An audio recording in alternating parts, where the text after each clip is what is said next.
étoiles d'Afrique. C'est comme ça que nous présentons cette émission. Tous les enfants d'Afrique qui font des choses extraordinaires. Ah ben ça c'est leur plateau. C'est gentil. Et l'Afrique leur dit on est fiers de vous. Voilà. Alors, la plupart des Congolais ou de jeunes ou de moins jeunes, lorsqu'on dit le Kwakanza, la première chose qui arrive pour parler de le Kwakanza, c'est Busiku inafika. Totalement. En plus. Ah, c'est vrai? Oui. Ok. Je vais y penser. Alors, est-ce que dans Star Africa, on pourra avoir en exclusivité les petits parcours de Lokwakanza à Kinshasa avant Busiku Inafika? Aïe, aïe, aïe. J'ai grandi à Kin. Mhm.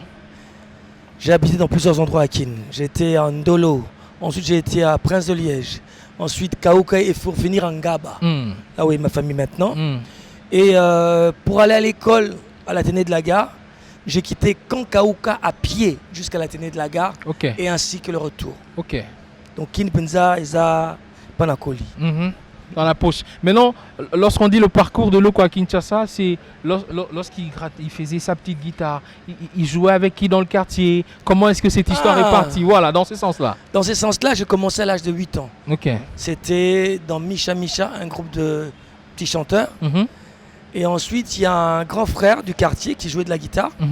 Misha Misha, c'est dans quelle commune là? C'était à Kaouka. La Kaouka, ok. Kalam. Ok. Ouais. Et le grand frère qui jouait de la guitare, j'étais fasciné de voir un morceau de bois, un bout de bois qui sortait du son. Oui. J'ai dit Fona Betar. Quand il a commencé à m'apprendre un tout petit peu. Et ensuite, c'était les orchestres de quartier. Mais bon, après, le Vienne Simba, paix à son âme. Et ensuite, le conservatoire à l'INA. Voilà. À l'époque, ça s'appelait le conservatoire de Kinshasa. Ah d'accord. Et tu as compris, tu es allé à l'INA parce que à cause de cette guitare-là, ou bien après un moment ou depuis très longtemps, tu as compris que tu devais faire de la musique? Non. En fait. L'INA, c'était un copain qui jouait du violon. Ok. Il était au conservatoire. Et j'étais fasciné de voir qu'il lisait les notes. Je croyais qu'il blaguait. Ok. Je croyais qu'il mentait. Oui. Mais à chaque fois répété, c'était la même chose. Ok. C'est comme ça que je suis allé. Mais on va dire que Loko est plus amoureux des instruments quand même. J'adore. Parce que la musique, la guitare, c'était en premier. Ensuite, c'était le note que tu as vu chez ton ami jouer sur son violon. Ensuite, le piano. Ouais. La flûte. La kalimba et ainsi de suite. Donc, on aurait dit que peut-être tu allais rester que en train d'être musicien et pas chanteur. C'est vrai. Parce qu'au départ, Naro était un instrument. Mais la voix, comme je commençais en premier à l'âge de 8 ans, ça a pris de la place bien longtemps après. Ok. Mais c'est parti, la première fois que tu as chanté alors pour Star Africa.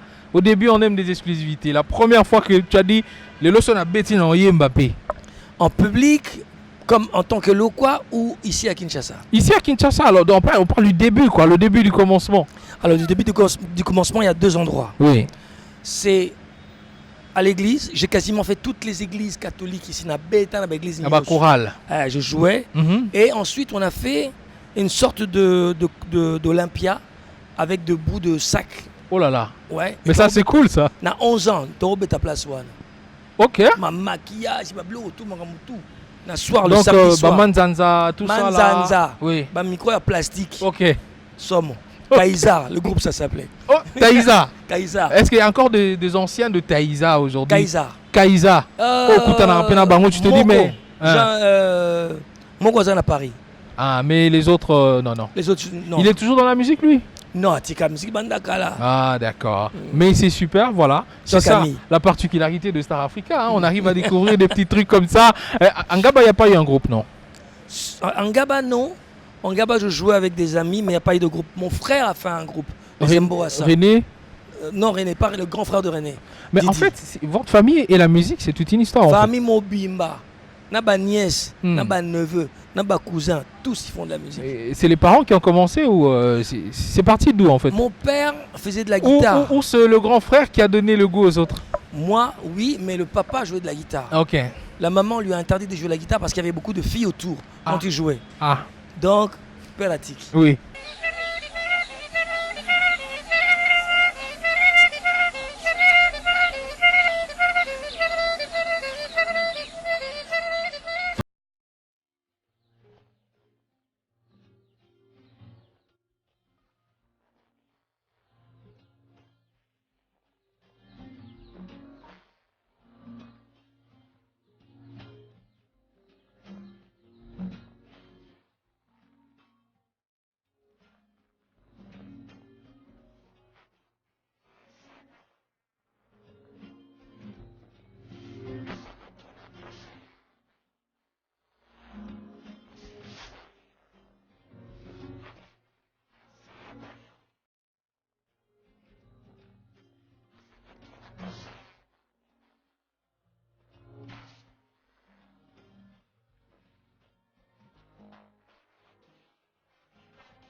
On a parlé de vous.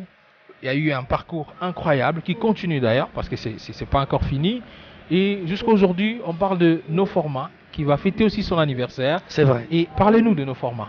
Nos formats, c'est un label atypique. C'est quelqu'un qui s'appelle Monsieur Bizot, Laurent comme on l'appelle, notre ami, qui a une idée de faire un label avec des gens qui font pas forcément ces musiques qu'on attend. Oui. Soi-disant commerciales. Oui. Mais plutôt des artistes qui ont des choses à dire, Okay. des choses dans leur ventre. Ok. Et c'est grâce à ces labels qu'il y a aujourd'hui beaucoup d'artistes incroyables, notamment notre groupe aussi, Toto Bonalo quoi. Ok, d'accord. Et lorsqu'il recherche ces genres d'artistes, comment ça se passe? Est-ce qu'il vient en Afrique, il veut dénicher ces genres de talents qui sont à part? Je sais pas. Voilà. Pas forcément, mais souvent on lui envoie des maquettes. Ok. Les artistes envoient des maquettes, il écoute, et puis il aime. Est-ce que les jeunes Congolais ils savent qu'on peut envoyer des maquettes à nos formats? Je sais pas, mais en tout cas, voilà, il faut leur s'il y a dire, des jeunes quoi. Congolais, Ouais. la musique Nabango, Ouais. qui sortent un peu de l'ordinaire, botine dans nos formats. Bien que c'est compliqué, on fait comment? On tape sur mail Il y a le aucun internet, tu vas sur internet, tu as l'adresse, tu prends l'adresse et tu envoies. Ok. Il y a Pascal, citoyen du monde. Mikolo comme wapi? Mikolo, j'habite à Paris, à Boulogne exactement. Au loin au Brésil. Brésil est là, mais non à Paris. Ok. Après Paris, ça sera Japon. Tamsou, soit la longue Paris Zakin. Ah, c'est vrai, hein? Ah. Ah, mais ça, c'est super, ça. Ndekonanga, il n'y a pas un endroit où il lengineti mboko yobotama. Oui. Exact. Ok. Et donc, tu vas faire finalement Botikanga na Zonga Mboka. C'est normal parce que si Koyona Komina Mboka. Ok. D'accord. Alors, on pensait qu'avec l'expérience Brésil de Lokwa Kanza, on allait avoir des chansons en portugais, par exemple. Si, un album Kolo, ils ont Vaux ouvert. En portugais. Ok, mais pas trop de featuring avec des Brésiliens, non? Avec un Brésilien justement qui s'appelle Vanderly. Non, j'ai dit, mais il n'y a eu qu'un seul titre en fait. Il n'y a pas eu trop de collaboration. Non, j'ai écrit pour beaucoup de Brésiliens. Des stars, des grosses stars brésiliennes. Ok. Voilà. Alors, le quoi? C'est toute une école aujourd'hui. De ces gens-là qui veulent chanter avec leur tripes. Proposer autre chose que ce qu'on propose déjà. Avec cette idée de Nazongi Siko Mboka, est-ce que le quoi va créer une sorte d'académie ou d'un coin où il pourra aussi, à son tour, donner quelques techniques à tous ces jeunes qui veulent sortir de l'ordinaire? Tu l'as sorti de ta bouche, on dirait mon rêve, c'est de faire l'académie Lokwa Kanza. Ah, super. Cool. À l'école, c'est mon rêve aussi. Ah, super. Parce que je trouve que ce que vous faites est super. Et allez-y, continue. On va donner des cours, il y a chant, il y a guitare, il y a scène. Il y a production sonore. Il y a production sonore parce que faire une chanson, c'est une bonne chose. Okay. Comment la produire? Et quelle est la visée, la lancée dans le temps et dans l'espace. Et donc, déjà, soyez rassurés. Hein, voilà. Il y aura quelque chose de super. Et je sais qu'avec lui,